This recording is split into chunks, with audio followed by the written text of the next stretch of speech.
कि यहाँ पर जब आप अभय जी को मुख्यमंत्री बनाएंगे तो वो भी उसी दिल और तमन्ना से आप लोगों के लिए काम करेंगे। साथियों, अगर हम 10 साल का रिकॉर्ड उठाएं भाजपा का, तो यहाँ पर रोजगार के नाम पर आज भी 40% युवा बेरोजगार घूम रहा है। इतना काम किया है बीजेपी ने कि यहाँ पे 40% युवा बेरोजगार घूम रहा है। और ऐसा नहीं कि ये लोग रोजगार नहीं दे सकते हमारे युवा बच्चों को।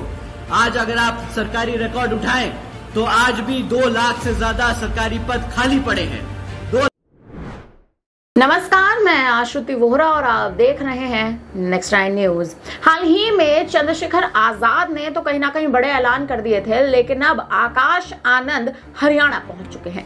हरियाणा में विधानसभा चुनाव आने वाले हैं। लोकसभा चुनाव के बाद अब सभी की नजरें विधानसभा चुनाव पर आकर टिक चुकी हैं कि आखिर विधानसभा चुनाव में क्या रणनीति हरियाणा में बनती नजर आएगी।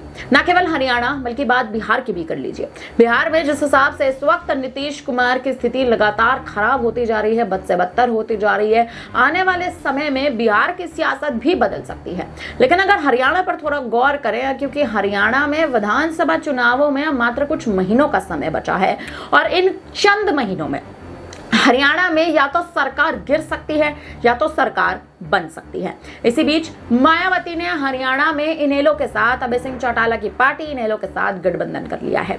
गठबंधन करने के बाद कहीं ना कहीं मायावती ने आकाश आनंद, जो उनके भतीजे हैं, उनको एक बार फिर से राष्ट्रीय संयोजक का पद सौंप दिया है, नेशनल कोऑर्डिनेटर बना दिया है। और अब आकाश आनंद की अगर बात करें तो हरियाणा में आकाश आनंद की जो स्थिति है, या यूं कहें कि जनता के बीच पहुंचकर बातचीत करने का जो दौर है, जनसभाओं का जो दौर है, वो अब शुरू हो चुका है।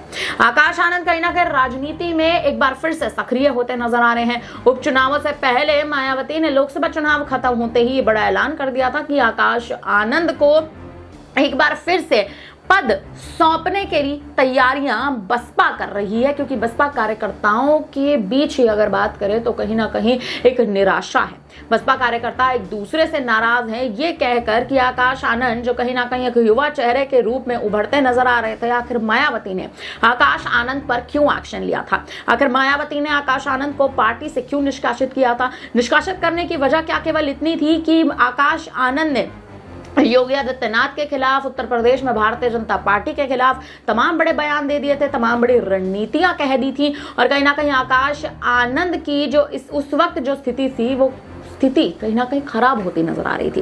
अब आकाश आनंद की एक बार फिर से वापसी हो चुकी है। आकाश आनंद को हरियाणा में एक बार फिर से अहम राजनीति सौंप दी गई है। सीधे तौर पर कहें तो आकाश आनंद एक बार फिर से अब मायावती के मुख्य चेहरे, बसपा के मुख्य चेहरे बनकर सामने उभर चुके हैं।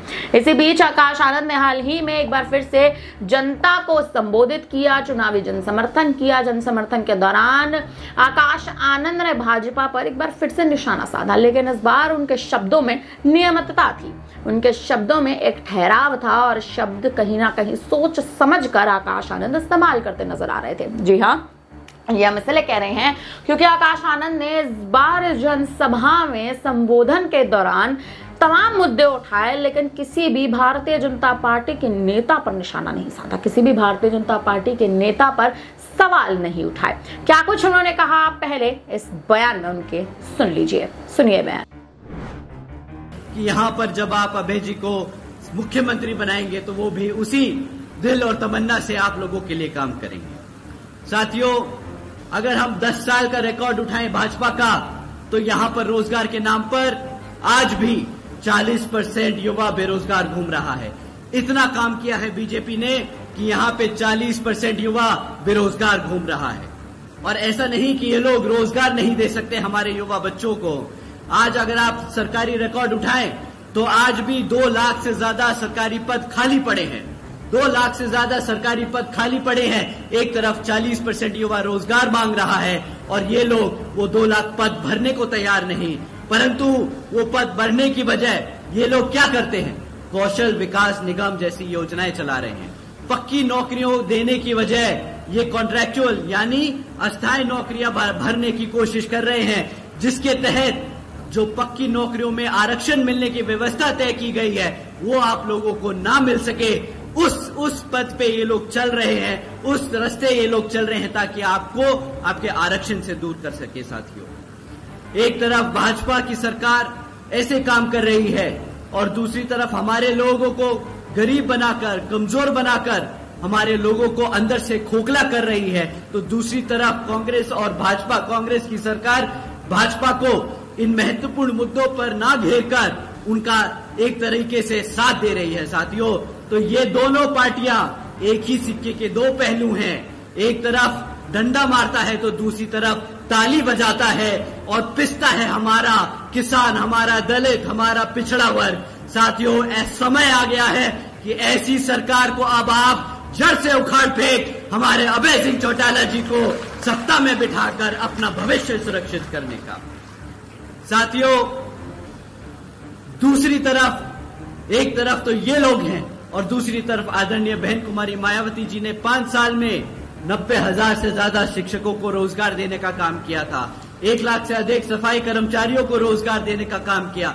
2 लाख से अधिक पुलिस फोर्स में भर्ती की और यही नहीं, 30 लाख से अधिक अपर कास्ट समाज के कमजोर वर्गों के लोगों को सरकारी नौकरियों देने का काम किया। साथियों, यही नहीं बल्कि बहन जी के शासनकाल के दौरान बसपा की सरकार ने कृषि एवं संबंधित कार्यों में मिनिमम वेज को 55 रुपए से बढ़ाकर 100 रुपए प्रतिदिन किया था और हमारे पिछड़े वर्ग की क्रीमी लेयर की वार्षिक आय को 3 लाख रुपए से बढ़ाकर 5 लाख रुपए करने का काम किया। और यही नहीं बल्कि हमारे गन्ना खरीदी के दाम भी रातों रात दुगने कर दिए गए थे। साथियों, बहन जी के मॉडल ऑफ गवर्नेंस के तहत चलकर ही बसपा की सरकार ने प्रदेश के सभी समाज के लोगों को अपने पैरों पर खड़ा कर एक स्वाभिमान से जीने का अधिकार दिलाया था। जिस तरीके से यहाँ पर अभय सिंह चौटाला जी मुख्यमंत्री बनकर आप सभी वर्गों के लोगों का पूरा ध्यान रखकर आपको स्वाभिमान से जीने का अधिकार दिलाएंगे। साथियों, बात महंगाई की करें तो इनकी सिर्फ एक ही स्कीम आप लोगों के सामने रखना चाहूंगा। भाजपा की सरकार के चलते हुए आज ये लोग बोलते हैं कि हमने मुफ्त में राशन देने का काम किया है। तो साथियों, आज वो कहते हैं कि वो 80 करोड़ से ज्यादा जनता को मुफ्त में राशन देने का काम करेंगे। केंद्र और हरियाणा की भाजपा सरकार बड़े चौड़कर बोलती है, अरे मित्रों, आज बीजेपी की सरकार 80 करोड़ से ज्यादा देशवासियों को मुफ्त में राशन देने का काम कर रही है। परंतु ये नहीं समझ आता इन लोगों को कि अगर 80 करोड़ से ज्यादा लोगों को आप मुफ्त में राशन देने का काम कर रहे हो तो मतलब आपने उन 80 करोड़ की जनता को गरीबी में धकेलने का काम किया है। परंतु साथियों, अगर ये लोग अपना वादा पूरा करते जो 2014 में किया था कि 2 करोड़ सालाना नौकरी देने का, तो इन्हें शायद ये मुफ्त में राशन देना नहीं पड़ता। ये तो बात दूर, मुफ्त में राशन देकर ये जो टैक्स पेयर्स का साल का 2 लाख करोड़ रुपया इस राशन पे खर्चने वाले हैं, वो भी आप लोगों की जेब से निकलने वाला है। साथियों, वो भी आपकी जेब से निकलने वाला है। एक तरफ ये लोग आपको टैक्स के माध्यम से चूसते हैं, दूसरी तरफ वो टैक्स का पैसा राशन पे उड़ाते हैं। अगर ये पैसा रोजगार जनरेट करने में करते तो साथियों, आज यहाँ पर 2 लाख पद भरने के साथ साथ ये यहाँ पर 20 लाख रोजगार भी दे सकते थे। परंतु इन्होंने वो काम कुछ नहीं किए। इन्होंने बस आप लोगों का ध्यान भटकाने के लिए मुफ्त में राशन देने का काम किया है। साथियों, इन्हीं कुछ जरूरी बातों के साथ मैं आप सभी से, इन्हीं कुछ जरूरी बातों के साथ आप सभी लोगों से मेरी व खासकर आदरणीय बहन कुमारी मायावती जी की ये विशेष अपील है कि इस विधानसभा आम चुनाव में आप सभी लोग हर मोर्चे पर सावधान रहें। आपका वोट बहुत कीमती है। आपका कोई वोट खरीद ना पाए, आपका वोट कोई लूट ना पाए, आपका वोट पढ़ने से रह ना जाए। साथियों, जाति, बिरादरी, धन बल, मंदिर, मस्जिद या किसी भी भावना आदि के नाम पर कोई स्वार्थी अपने जाल में फंसाकर आपके वोट का दुरुपयोग न कर ले, क्योंकि देश के हर महिला, पुरुष व युवा को वोट का अधिकार यहाँ परम पूज्य बाबा साहब डॉक्टर भीमराव अंबेडकर जी की अति महत्वपूर्ण देन है। साथियों, मैं आप सभी लोगों से ये खास अपील करता हूँ कि अपने यहाँ जिन जिन क्षेत्रों में बीएसपी और एनएलओ के विधानसभा उम्मीदवार चुनाव लड़ रहे हैं तो उन्हें आप लोग वोटिंग मशीन पर बसपा का हाथी चुनाव चिन्ह और एनएलओ का चश्मा चुनाव चिन्ह के सामने वाला बटन दबाकर यहाँ पर भारी मतों से जिताकर और अभय सिंह चौटाला जी को मुख्यमंत्री बनाने का काम करें। और साथ में अब अंत में मैं अपनी बात खत्म करने से पहले तो सुना आपने आकाश आनंद ने किस तरह से युवाओं का मुद्दा उठाया। आकाश आनंद ने किन तमाम मुद्दों पर गौर करते आकाश आनंद नजर आए, युवाओं के विकास पर कहीं ना कहीं तमाम बड़ी बातें कहते नजर आए। साफ तौर पर यह भी निशाना साधते भाजपा पर नजर आए कि युवाओं के विकास के लिए भारतीय जनता पार्टी आखिर कोई काम क्यों नहीं कर रही है। आखिर भारतीय जनता पार्टी किसी भी रणनीति के तहत, बेहतर रणनीति के तहत कोई भी मुद्दा आखिर क्यों नहीं उठा रही है।